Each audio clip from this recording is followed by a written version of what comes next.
right, well, we are in Exodus 21. We're going through the details of the law that God is giving to Moses in the mountain. God gave the 10 Commandments to all the people and the audience of all the people. And then Moses went up the mountain, and God has been giving him more details. And really, these details are in the categories of those 10 Commandments. We saw the laws about the altar and worshiping God in the end of chapter 20. We saw laws about slavery, or really not slavery, but debt and marriage and that kind of thing. So it's dealing with both the commandments of adultery and the commandment not to steal, those kind of things. And now I think we're on the laws of violence that are starting in verse 12, but we read 12 and 14, 12 through 14 already. And these are going to deal with that commandment not to murder. So maybe if you want to start in verse 12, whoever's reading. Is it my turn? Yeah. Okay. One handy thing my interpretation has is little subheads under the chapters, and at the top of 21 it says the judgments, master and servant relationship, and now at verse 12 it says the judgments, personal injuries. So I'll start at 12. He who strikes a man so that he dies shall surely be put to death. However, if he did not lie in wait, but God delivered him into his hand, then I will appoint for you a place where he may flee. But if a man acts with premeditation against his neighbor to kill him by treachery, you shall take him from my altar that he may die. And he who strikes his father or his mother shall surely be put to death. He who kidnaps a man and sells him, or if he is found in his hand, shall surely be put to death. So these are really interesting. Verse 15, if you strike your father or your mother, you're put to death. I mean, you hit your mom, you struck your father, yeah, you're being put to death. You don't do. Now, this isn't talking about a toddler, right? Mm-hmm. Hitting his mom or dad. This is talking about a man, right? If a man acts with if he who strikes his father, right? So this is talking. Do you think it means simply strikes, or do you think it means kills his parent, his mom or dad? Well, this is case law. So this is when this is brought before the judges, and the judges find that he has harmed his parents in a physical way. So that probably would anything like that would be classified under strike. And his so much harm that his parents have brought him before the judge, or somebody has brought, maybe his sister has, if they killed him, right, has brought him before the judge. So we're not talking about some little insult that the parents are just, they cry about it and they, it's too bad. So bad that it has to come before the judge of the city, right? Then that's it. He's put to death. You just don't do that to your parents. I think that's the type of thing where it only has to happen once. And then it's like, whoa, I'm not going to do that to you. I'm not going to do that to my parents. Yeah, right. I'm not going to, to witness that. And again, now there are going to be other commandments that are probably more for that are really, really harsh. Some, excuse me. I don't think I would call it harsh. Some would think that they're harsh, but would bring justice on probably like a aged child or something like that. This is even that's hard to say because they really became adults, or the beginning of adulthood was at 12 for them. But this would definitely be someone who'd be considered an adult who's striking and causing harm towards Abuse, their parents. Yeah. And then the second one, he who kidnaps a man and sells him, or he that is found in his hand shall surely be put to death. So this is what people say when, hey, the Bible promotes slavery. When we talk about slavery, that's the slavery we're talking about. Human trafficking. Someone has kidnapped, slavery in America was human trafficking. One tribe in Africa would kidnap men from another tribe in Africa, put them on a ship, sell them to the white people. The white people would take them, and all of that is kidnapping people and selling them. That is condemned in the Bible. The slavery that we know of in America, and human trafficking, even the sex trafficking that's still going on today, that's all very clearly condemned in the Bible. The slavery that is okay in the Bible is really just an employment for the sake of working off debts. That's a different thing. Which is called like a servant, right? Yeah, it's not called servant. a slave. But like indentured servanthood Right. is, I will agree to, if you pay for my shipment from Ireland to America, I'll work for you for 7 years, and then I'm free. Mm-hmm. Right? That's Or, look, I love working for you. You provide for me. I'll work for you. I'll bore my ear through and never leave. I'll stay in your service forever. That's also possible. But it has to be willing. It can't be kidnapped. It can't be kidnapped. Moses did it. What do you mean? He worked for his father-in-law. Yeah. Isn't that Yep. similar? Uh, Debt? Yeah, I think we talked about that 2 weeks ago, actually. Yeah. We did. Yeah. That's a tricky father-in-law right there, too. Yeah. You gotta watch. You gotta have your eyes open. In-laws, you know how it is. Be careful. all right. Verse 18. If men contend with each other, Well, I don't think we did 17, did we? 16 even. 16. He who kidnaps a man and sells him, or if he is found in his hand, shall surely be put to death. And he who curses his father or his mother shall surely be put to death. Now, this one, Let's hear that's tough. He cursed his father and mother, and he's put to death. So this is the one that I said some would consider it to be harsh. I think this is one where, man, you only have to do this once. Now, this would have to be pretty bad, right? It'd have to be extremely bad for the parent, because now these are the parents coming and bringing the child to the judges and saying, he's worthy of death for what he said to me. Okay, so that I have a hard time believing that any parent would do this, and if they did, it would have to be just really severe. What's going on? Just words? It would have to be terribly abusive, for a parent. I mean, most parents would even just suffer abuse at the hands of their children, for the sake of to benefit their children. Yeah. So this would have to be terribly bad. But what this law does, is it puts the power in the hands of the parents, meaning you have the right to oversee your children. You have that right, and the judges are standing behind you. You don't have to go to the judge and be afraid the judge is going to say, well, you don't have the right to discipline your children because we're going to take your children away from you because you're disciplining them or whatever. Right. No, it puts the power in the hands of the parents, and the law is on the side of the parents to raise their children. So what about the First Amendment? Well, Freedom of speech, free speech, okay? So now they bring church and state together, and now you're stuck, right? yeah, I don't think you have. I don't think you might have free speech in American society, In the town square, but that right? doesn't make it okay to say whatever you want to say. It doesn't I make absolutely it agree with okay you, before okay? God to say it. But these snot-nosed kids will come up and do stuff like, I'm going to call up the police, or I'm going to... Oh yeah, But no, but that's- see that's- this. You can't take some other person's snot-nosed kid to the judge and say he insulted me. I want him dead, No. right? This is cursing your parents, and your parents think it's so bad that they bring you before the judge. This would have to be a terribly rebellious, hopeless case, and if it ever happened, it would never happen again anywhere in Israel for generations.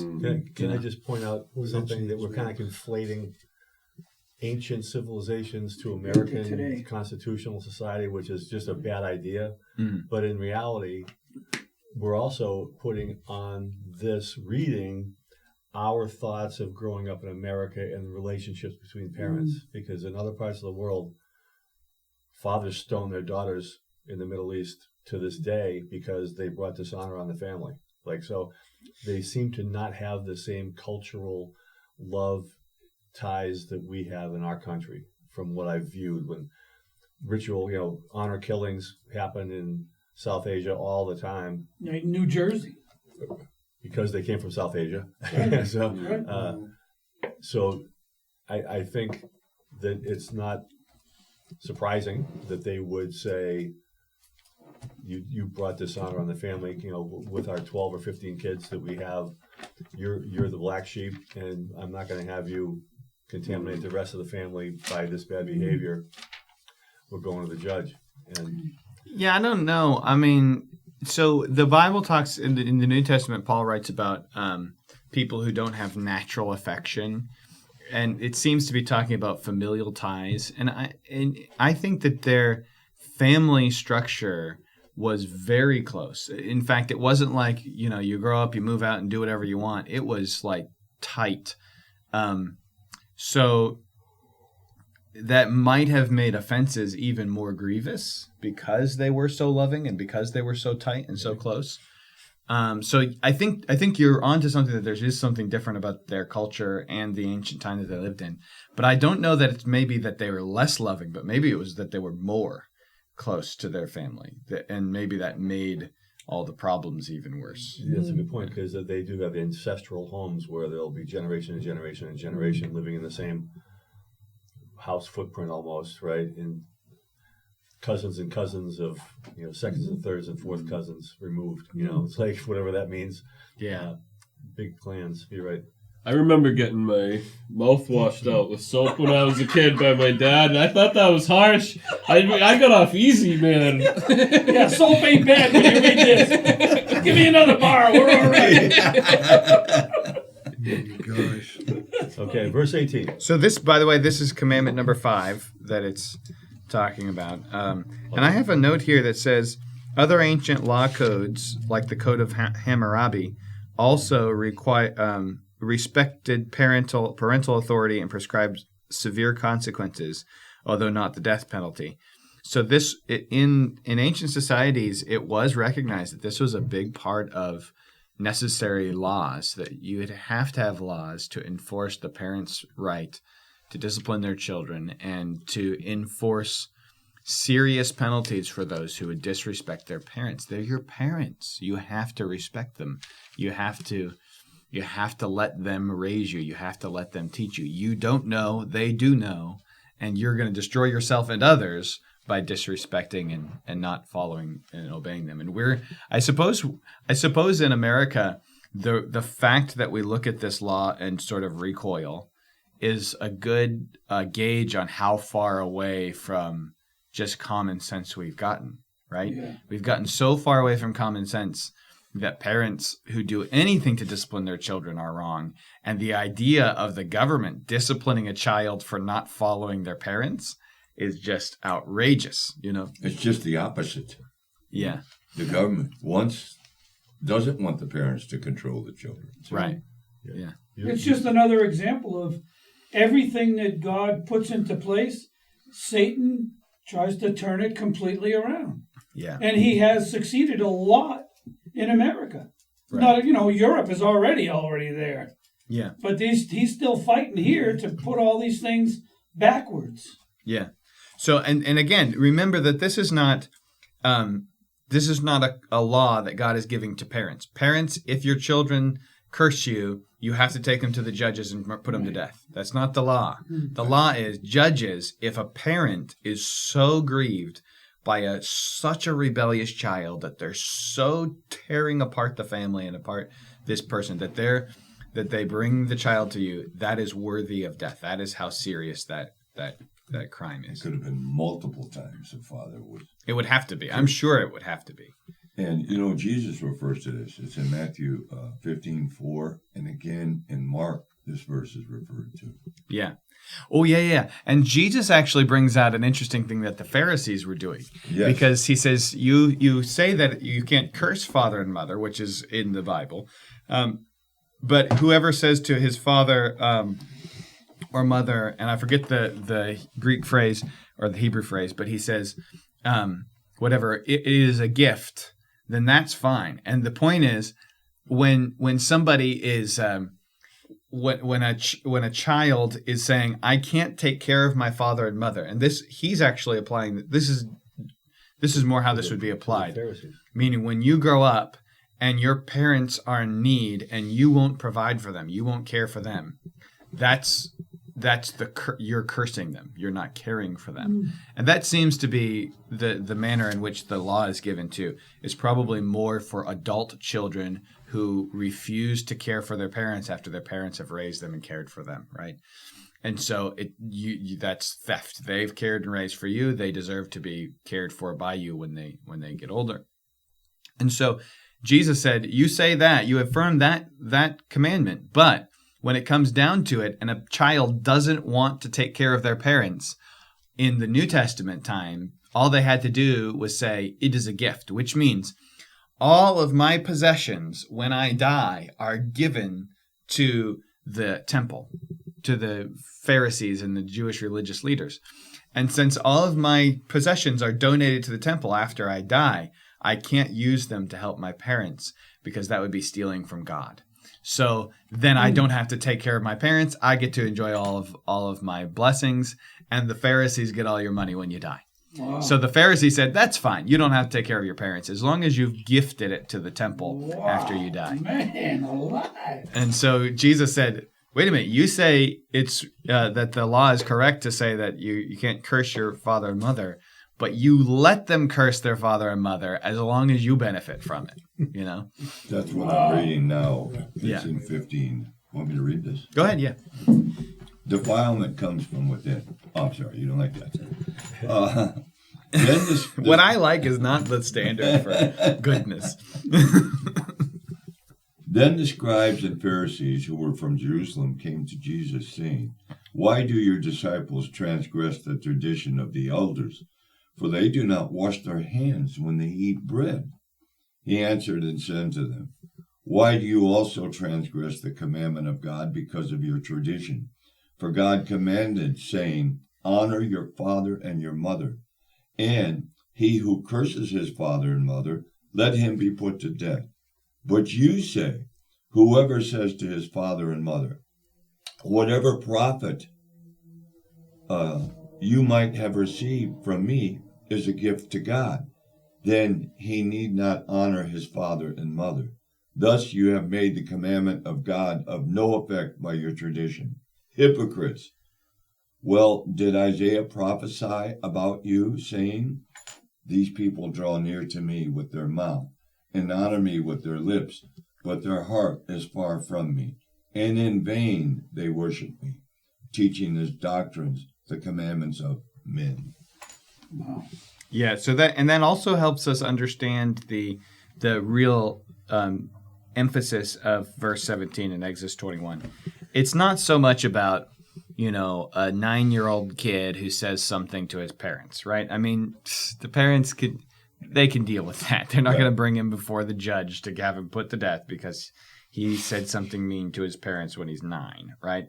This is talking specifically about legal scenarios, and the main legal scenario that's going to be brought up before a judge would be an adult child who's refusing to care for their parents when they're dying, after they're unable to care for themselves.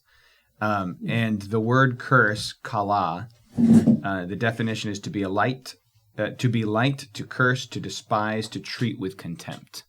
So meaning, I don't love them anymore. I'm not going to help them when they need help. That is worthy of death. You have to care for your parents when they're dying. Even if he hates them, Yeah.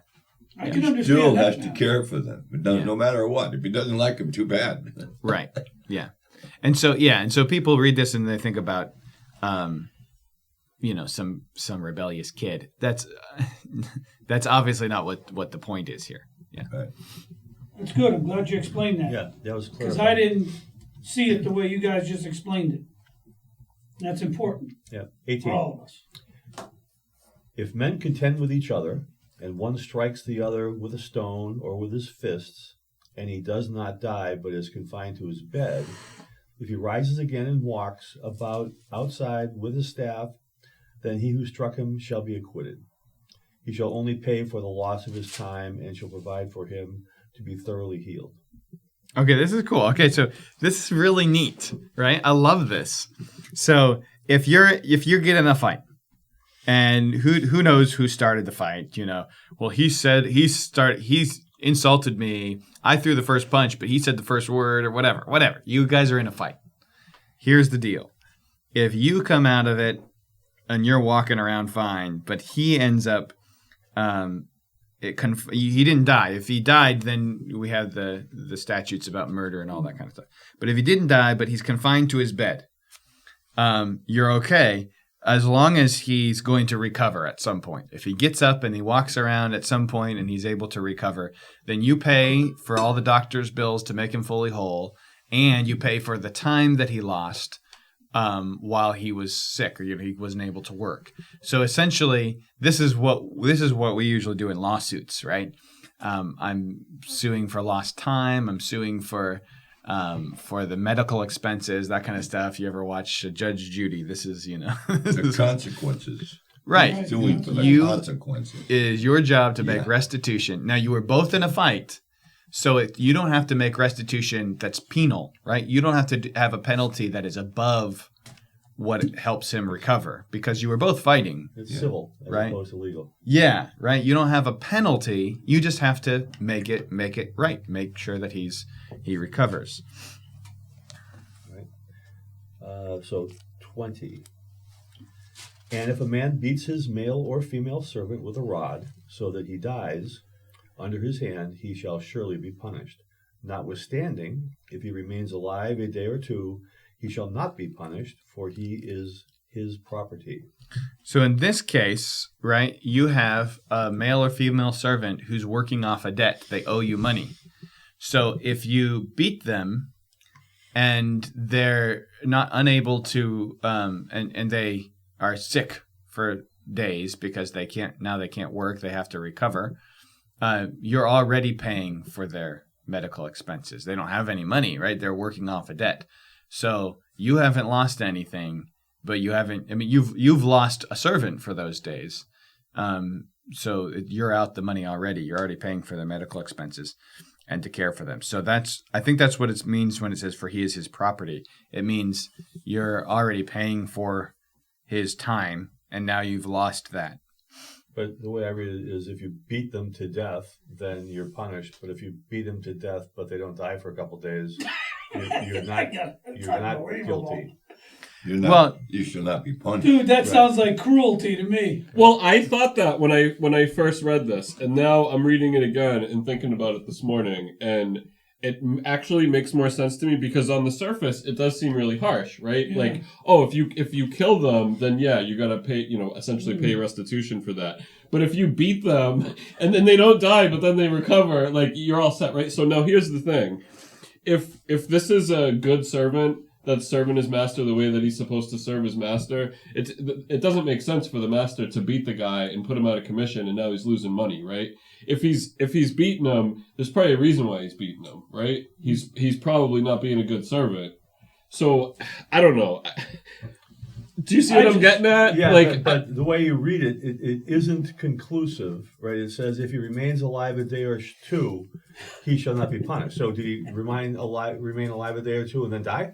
Or did he recover? Like, it doesn't say. Doesn't say. But if he died, you're still you're scot-free. Can you imagine being that servant and having to do another 3 years, and this guy's beating you half to death? It's like, believe me, you do that once, that's a continuous thing. It's like if someone's beating their wife and they say, I'm not going to do it anymore.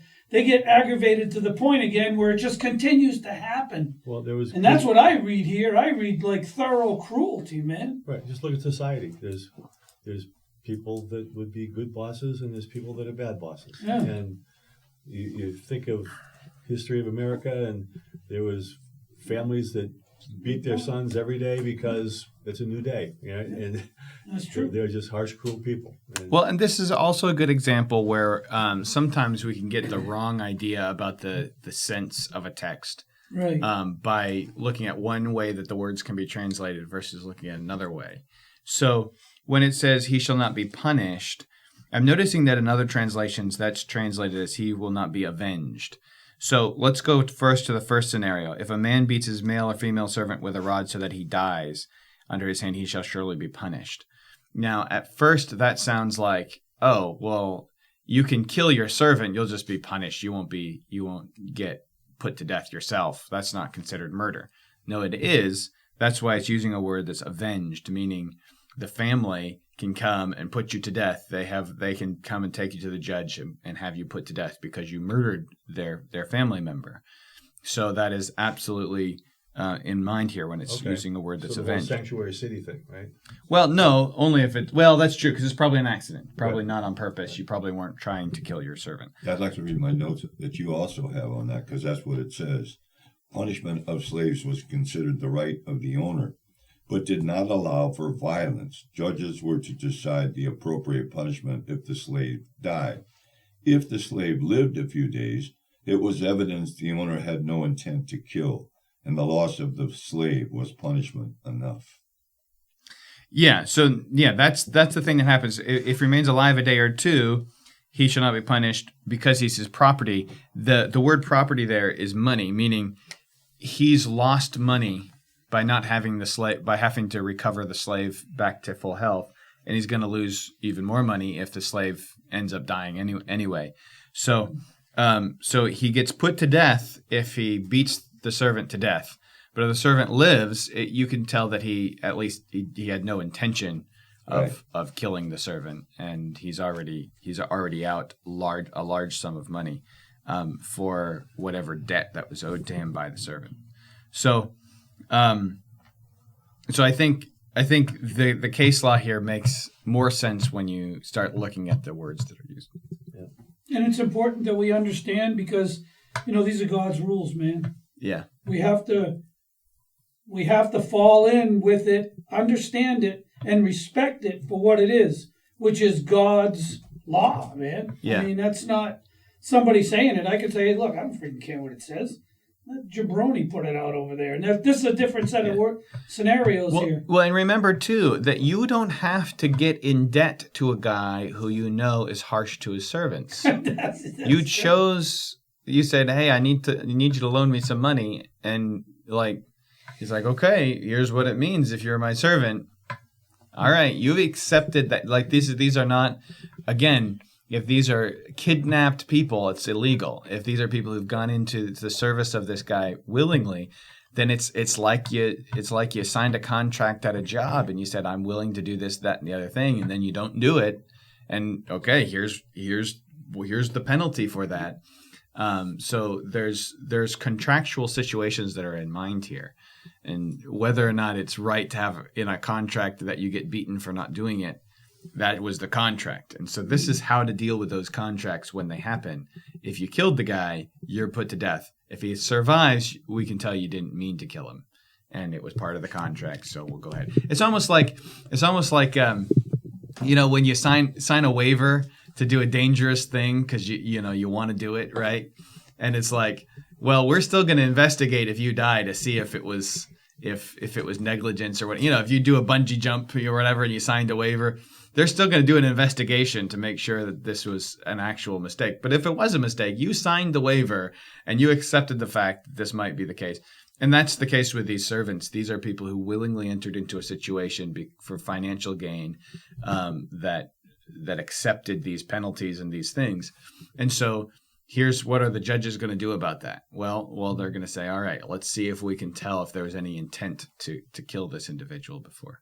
It doesn't sound like the same situation where the servant enjoys working for the master so much so that he wants to become a part of the family by having the ear thing done and work for him. It doesn't sound like that at all, that they actually get along and care about one another versus somebody who hasn't taken that step, I would think. Yeah, but either way, you have a contract that's been entered into. I mean, one of them loaned money or one of them bought money from the other, bought the debt.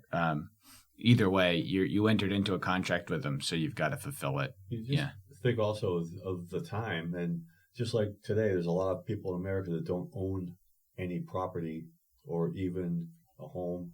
They rent. And if you're in the desert and there's a town and you live, you need to have room and board. And if it's I'll work for you for 7 years for 3 hots and a cot and a little bit of money. I'll do it because other than that, I'm homeless and there's no bridges to live under. So I'm next to a rock in the desert. I think there's a lot of people without a lot of options, and they just cut the best deal they could. And like in the old days when you were a sailor, there's good ships and there's bad ships. And if you needed to be a deckhand and you needed to get out of town, and you would get on with a bad ship because it's the only one you could get on, right? And it's important to remember too that like this is not the Bible is not here. God isn't saying, "Hey, masters, beat your servants. That's the best way to handle them." Right. It's saying these are things that are already This is a happening. really good rod. This is the kind you need. These are things that are already happening, and God is saying, if that's the arrangement you have, make sure you don't go too far with it because you will be in trouble with the law if you harm that servant. So that I think is what's going on here. Okay. So verse 22. This is very interesting. Yes, this is a big one right here. Get all the way to 25 if you can. Okay, I can. If Nobody interrupts you. Say the word, I'm quiet. if men fight and hurt a woman with child, so she gives birth prematurely, yet no harm follows, he shall surely be punished according to the woman's husband's, as the woman's husband imposes on him, and he shall pay as the judge determines. But if any harm follows, then you shall give life for life, eye for eye, tooth for tooth, hand for hand, foot for foot, burn for burn, wound for wound, stripe for stripe.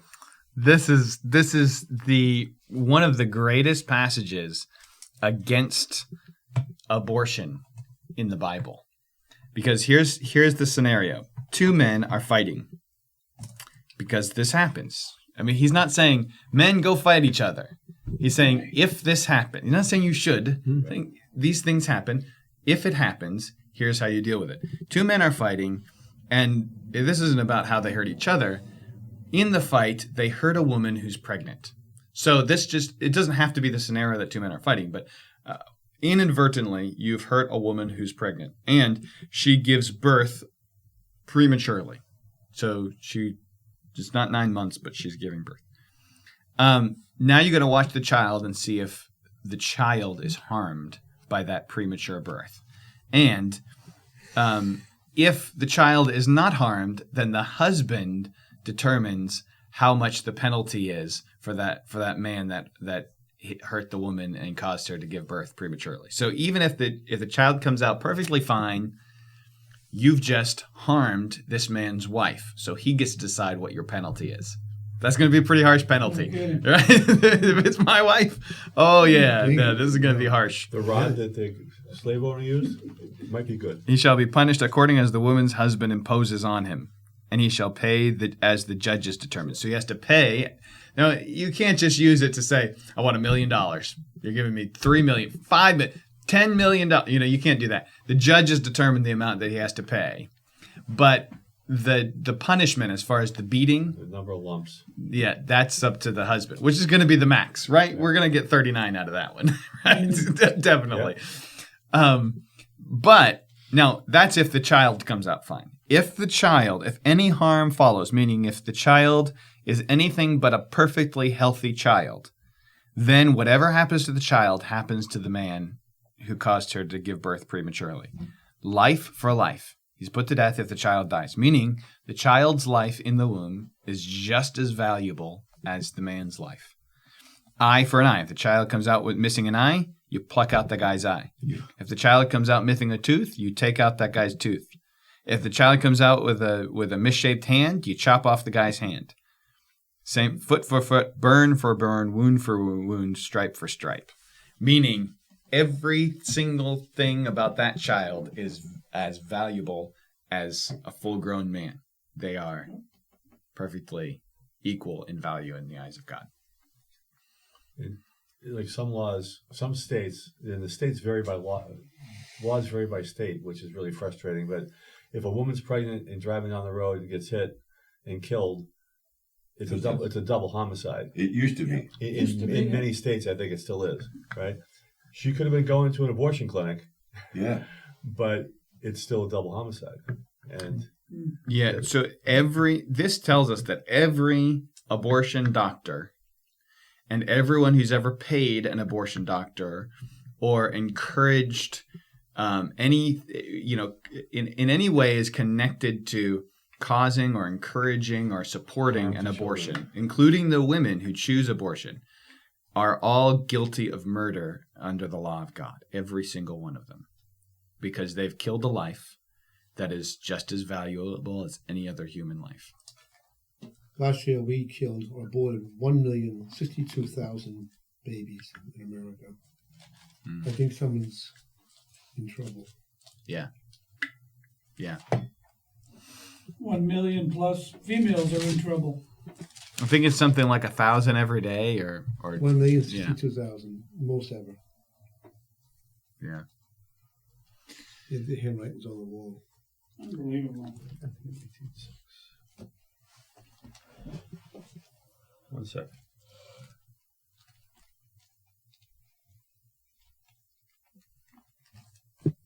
I'll be right with you. 350,000 kids. See if this is the right verse.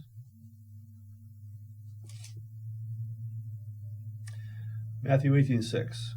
But whoever causes one of these little ones who believe in me to sin, it would be better for him if millstone were hung around his neck and he were drowned in the depth of the sea. So, anyone who harms a baby. Yeah. 26. Yep. If a man strikes the eye of his male or female servant and destroys it, he shall let him go free for the sake of his eye. If he knocks out the tooth of his male or female servant, he shall let them go free for the sake of his tooth. Now, this is interesting. This might be a good reason to sign up a contract with a guy who's violent, because I might not have to pay off the whole debt. Go ahead, Yeah, get me.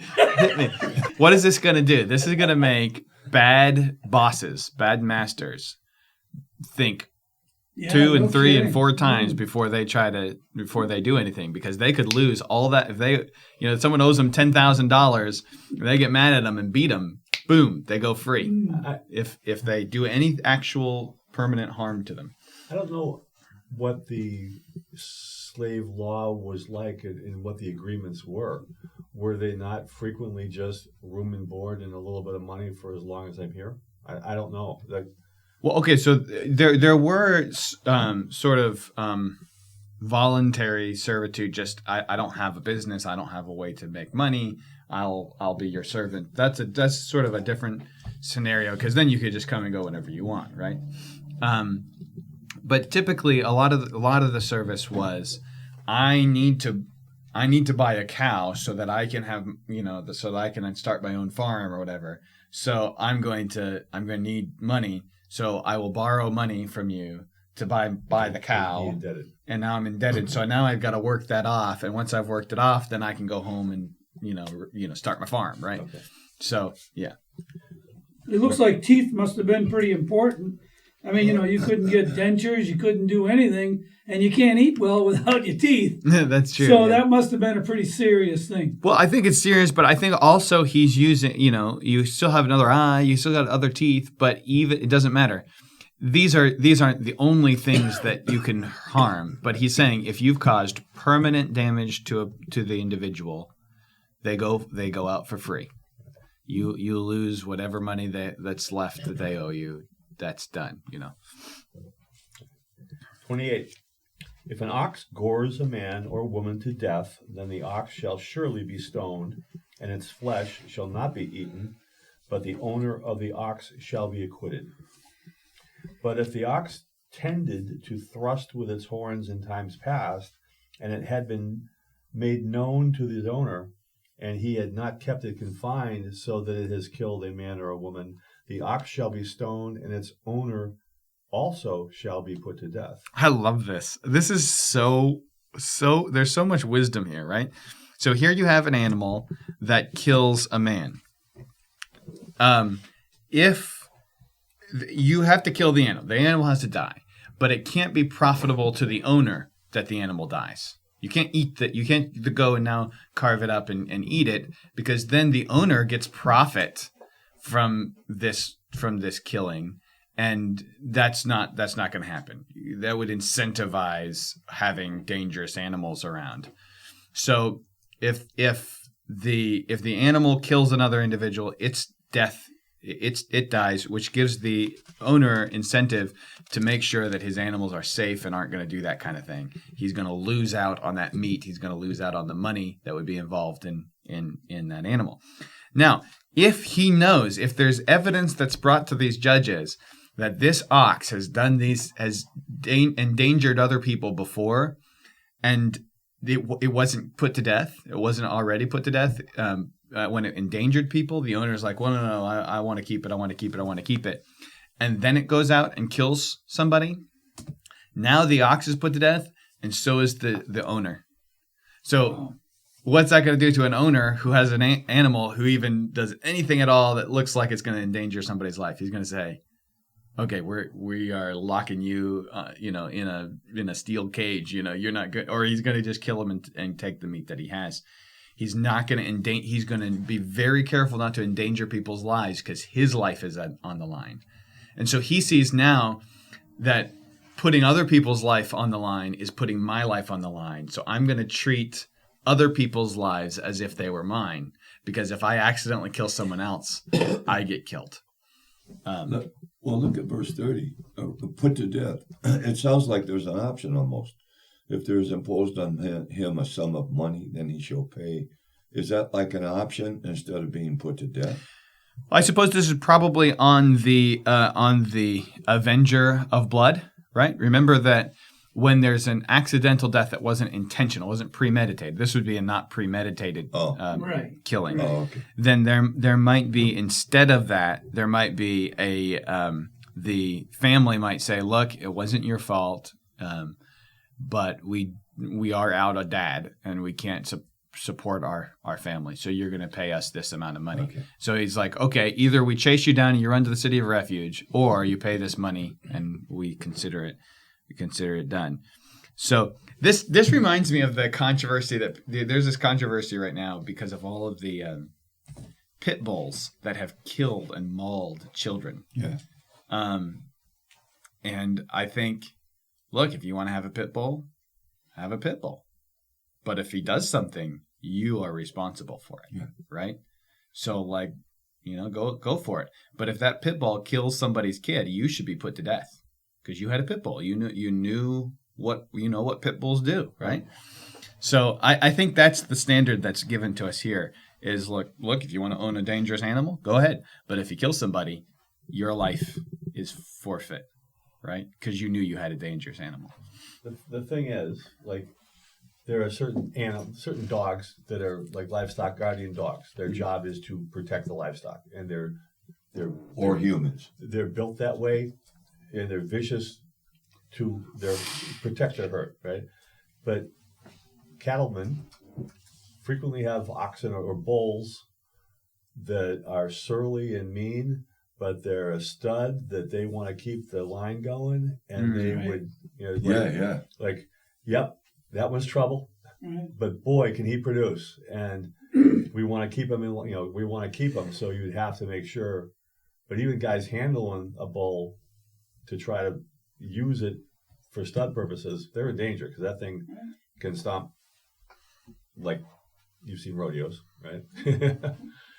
So pit bulls aren't naturally dangerous either. That's not the case. Pit bulls they've been overbred to the point where they actually can be aggressive, or it's the way the masters train them and teach them how to act around everything.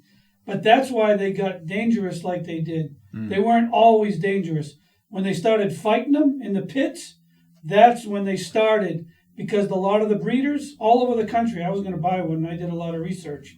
And what they said was the breeding has been done long ago to set them to pit fight, kill other animals, and it's very hard to find a pit bull that's not bred into him from those days. Right. Yeah. So that's the problem. It's got nothing to do with the dog himself because they were not made that way at the beginning. But actually, it is the dog because they've selectively bred the aggressiveness into them Well, that's over and over and over over. time.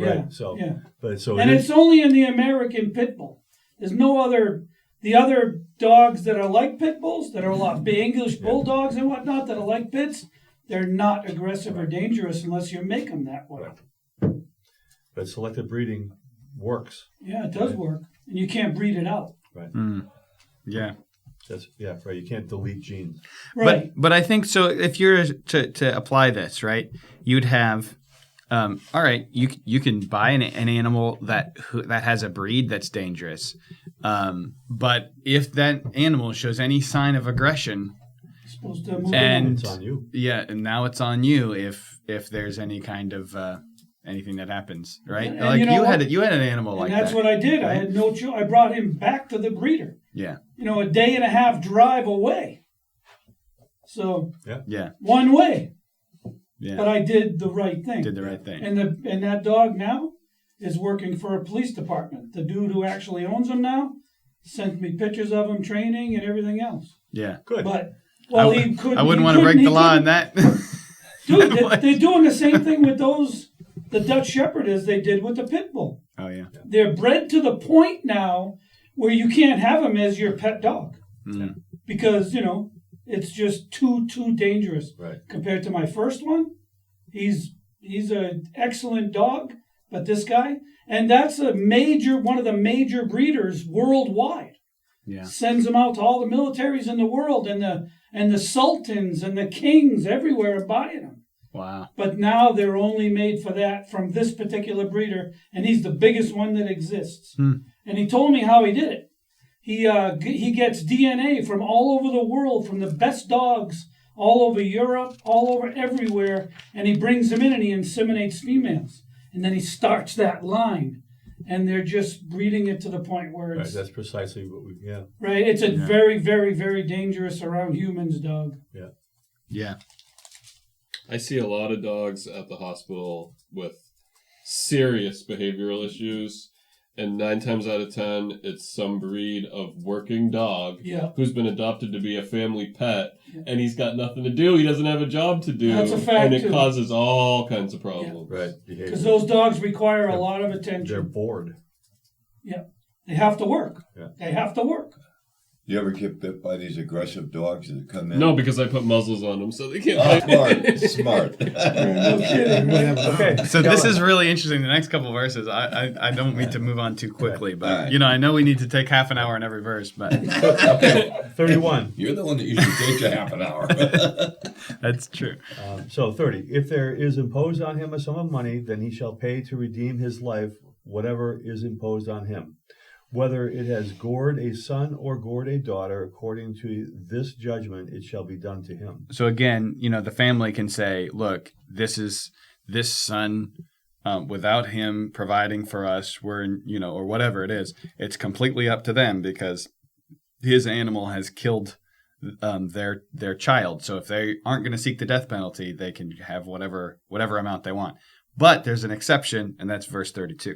If the ox gores a male or female servant, he shall give to their master 30 shekels of silver, and the ox shall be stoned. So if it's a servant, the master who is the one that all of their labor is benefiting him right now.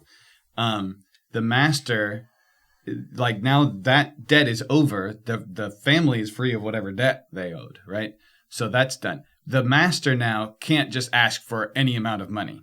There's a price for a servant, and here's the price for the servant. It is 30 shekels of silver. Now there's a reason for that, because what was it that Judas sold Jesus for? 30 pieces of silver. 30 pieces of silver, right? Wow. It was the price of a servant. I don't get it. If the ox gores a male or female servant, he shall give to their master. Wait, the female or male got gored, and now they got to pay to their master 30 shekels of silver because they got gored? He, meaning the owner of the ox. Oh, okay. Yeah. So, yeah, I got to pay my master for not showing up to work. Okay. Isn't that amazing? Okay, 33. Yeah, So that's the point. So the reason I believe this was on purpose.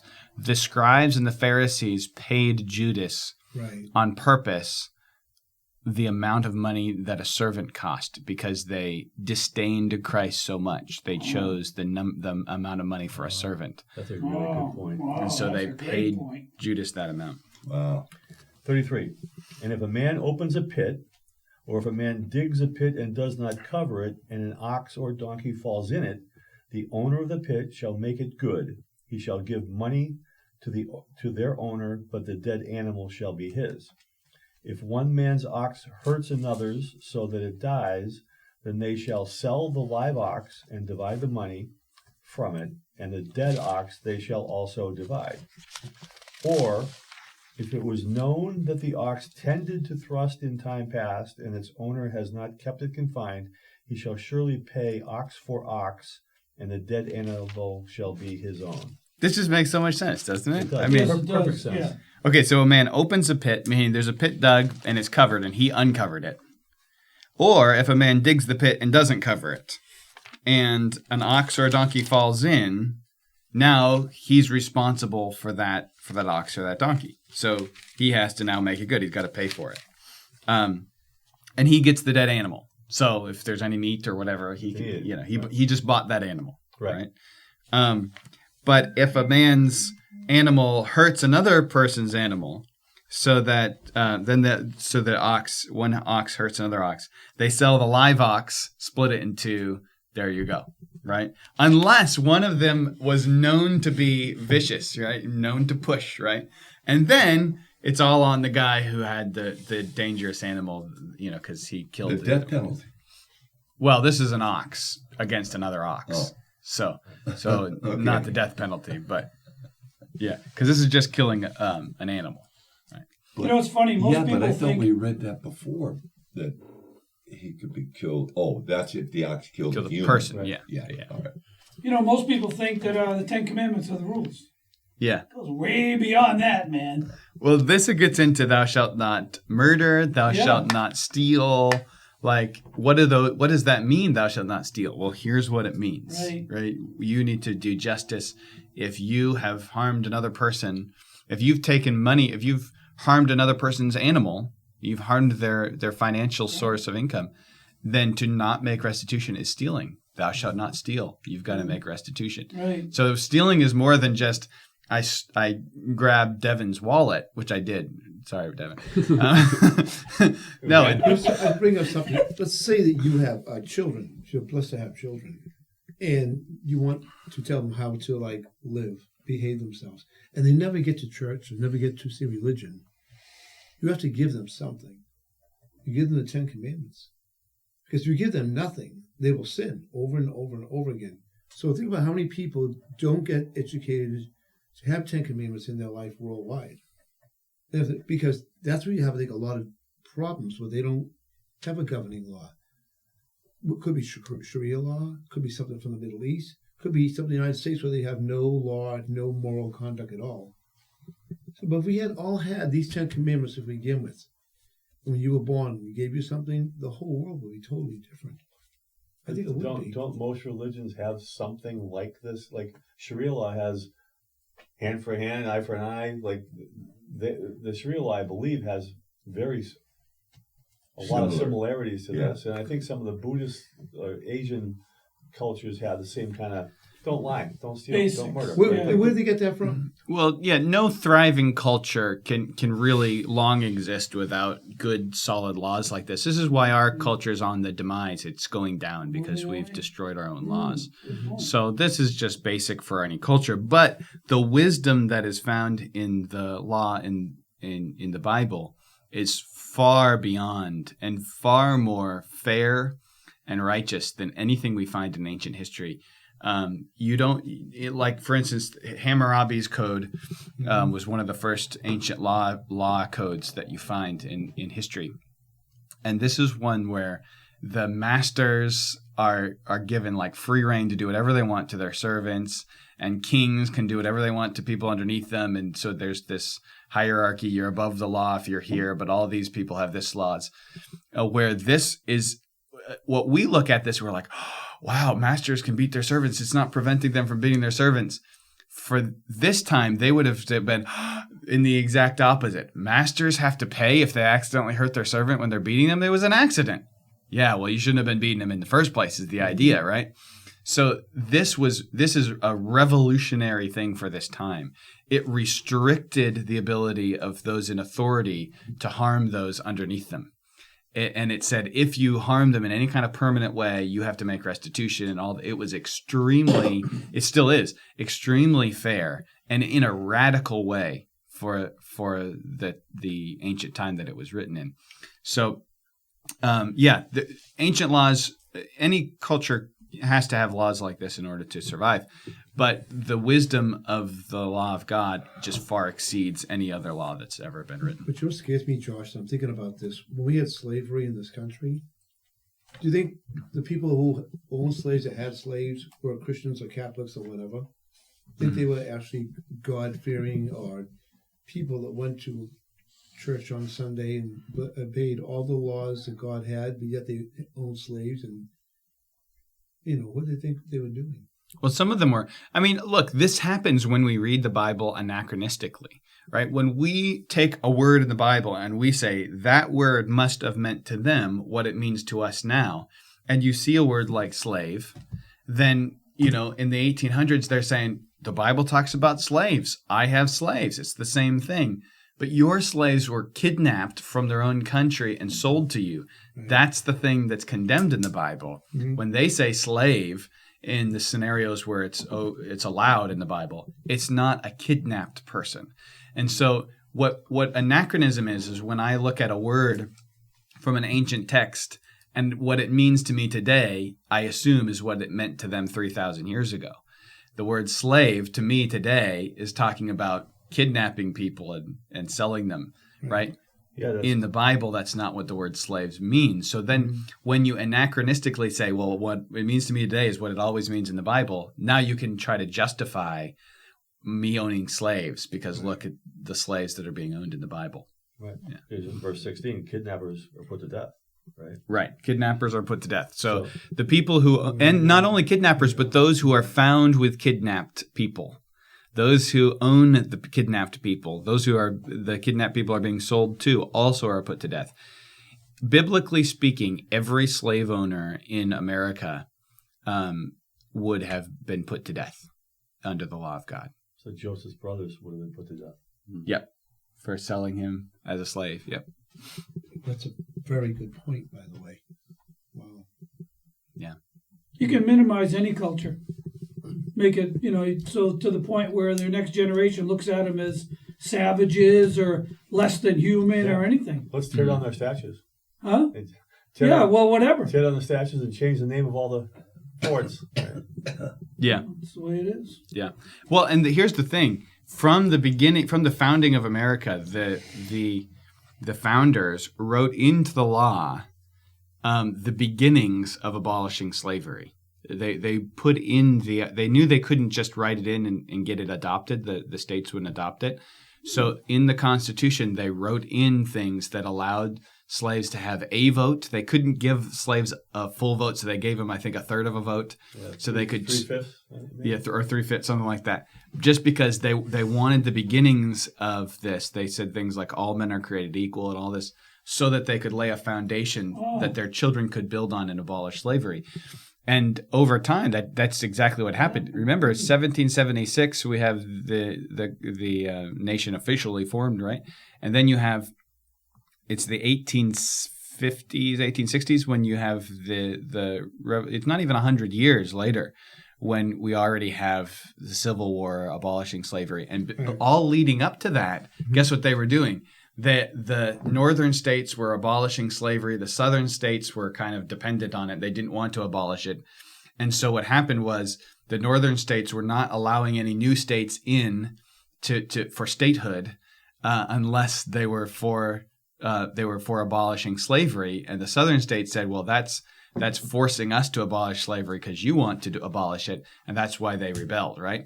But what's happening ever since the founding of America all the way to the 1860s was this slow move towards abolishing slavery. It was always part of the plan, kind of.